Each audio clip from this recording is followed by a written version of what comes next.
first video of the day, so I'm like trying to get my hands warmed up and awake. Well, hello there everybody. Just realized there was a lens cap in my pocket. You know, just normal day. And today we're talking about, essentially I'm talking about myself, if I'm being honest here.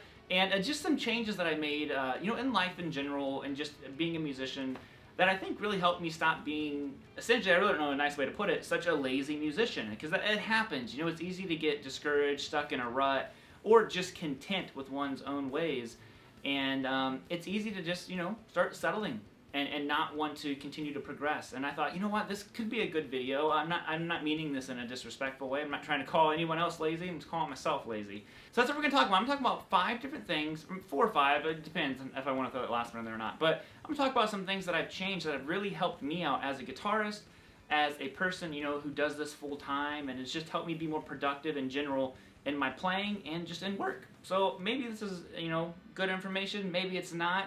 It's always a toss-up with my videos, if I'm being honest. So let's just go ahead and get to it. And don't forget, at the end, I'm going to lay down some rhythm for you, and we're going to jam. So let's go. Alright, so the first thing that I did, you know, this was years ago at this point, but it really did help, and it might not be the most fun and exciting thing to do, but I organized my playing time. This is something I've talked about in other videos, that it's hard to, you know, make new time. You know, everybody's schedules are so busy. No one has an extra second these days. And it's hard to make time. So what I did was I organized what I was doing. And I kind of found ways to, you know, maybe try to do 2 things at the same time when I was working or, you know, whatever it might be. But to give myself a little bit more playing time. Now we're going to talk about the focus of playing time here in a second. But just in general, playing, you know, at the end of the day, it's always better to play something than nothing.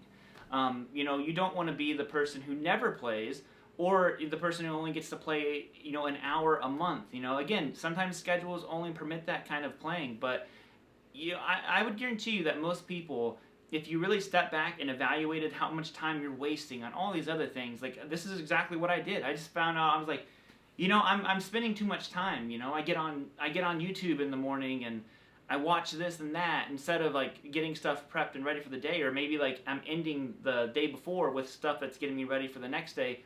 That's going to save me time, and at the end of the day, it's going to give me more time to play. So I can't stress that enough. Like really sit back and evaluate. This can go for anything, you know. It doesn't have to be guitar playing. Just if you're trying to figure out what is, you know, essentially what's hemorrhaging time in your life. I had found an extra hour a day that I've been utilizing for practice. So I can't say whether or not I'm getting any better, but I'm certainly putting in the effort to try to get better. It might not be speed, it might not be technique, but you know, I'm working a lot on phrasing and just trying to be more musical, and I'm spending an extra hour either writing music, working on some kind of phrasing thing. Maybe it is a technique building, you know, kind of day, but I'm telling you what, man, organize your time. It will change everything for you.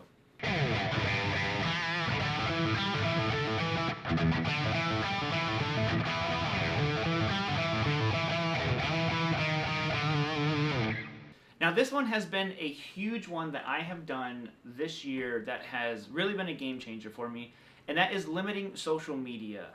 And what I mean by that is stuff like Instagram and, you know, other platforms have alerts that you can set yourself up an alert that once you've reached this certain amount of time on, you know, Instagram or whatever it is, that it'll alert you, hey, you've reached your, you know, maximum amount of time for the day. So if you don't know this, you can actually look on stuff like Instagram and you can see how many hours a day you are spending on that platform. And for me, as someone whose, you know, career is based around social media, it might seem strange to want to be off of it, but I found out I was wasting like an hour and a half a day on Instagram doing so. I was just like wasting. I was posting, responding to people, all that kind of stuff. But I'm also doing a lot of swiping, just looking around. And I quickly realized, I was like, you know what? This needs to stop. Like, I'm wasting time. I could be practicing. I could be doing all this stuff. Like I said, I found time to get more practice time in there by eliminating things that were not necessities. So I set alerts up. So once I hit 30 minutes on Instagram, you know, the alert pops up, all that stuff, I turn it off. It's off for the day. 30 minutes is more than enough time for me to post something, respond to some people, you know, comment on other things real quick, and it gets the job done, and then I turn it off. And also, I deleted all other apps, like Facebook Messenger, all that kind of stuff, just because it was so distracting, and I'm like, is this what's most important to me, or is it working on videos, coming up with ideas, responding to you guys on YouTube, doing all these different, you know, other tasks? I'm like, I need to put more time and emphasis on this, responding to emails. Like, there's a lot of time that your day just gets split up. And like I said, social media, limiting that has been a huge thing. It's been the biggest thing this year, and I have been so much more productive because of it. Now this one is another one that started this year, and probably about 3 months ago. I spoke to my buddy, he's the Guitar Sage on YouTube, Eric Andreas, and he's a person who I really look up to. I think he's a great guitarist, he's a great person, hugely motivating, and I just respect so much of what he has done, all of what he's done.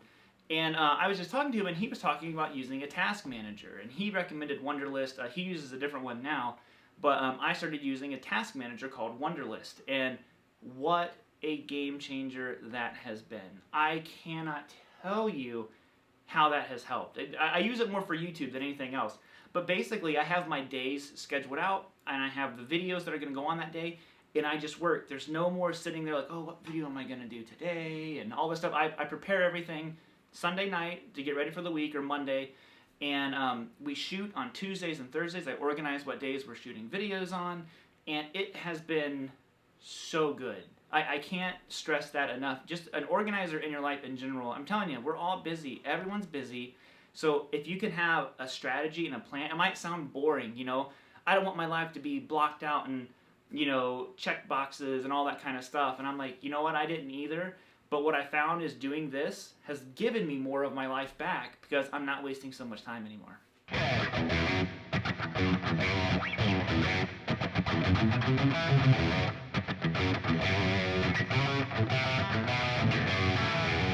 And the last one, it kind of combines with the fifth one, so maybe I'll only hit you with 4 points.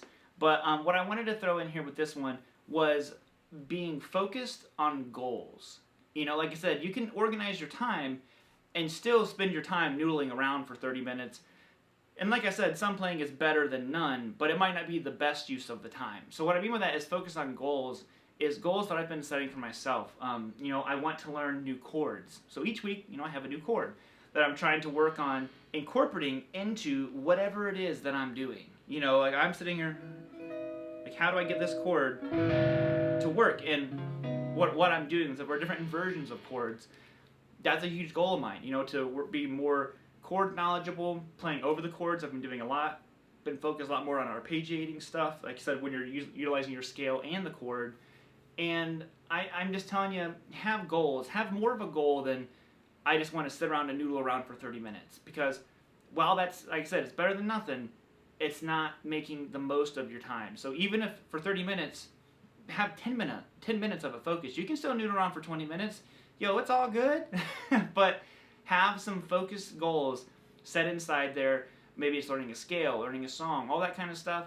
But I'm telling you what, man, if you can just kind of keep your eye on the prize situation, it's so huge.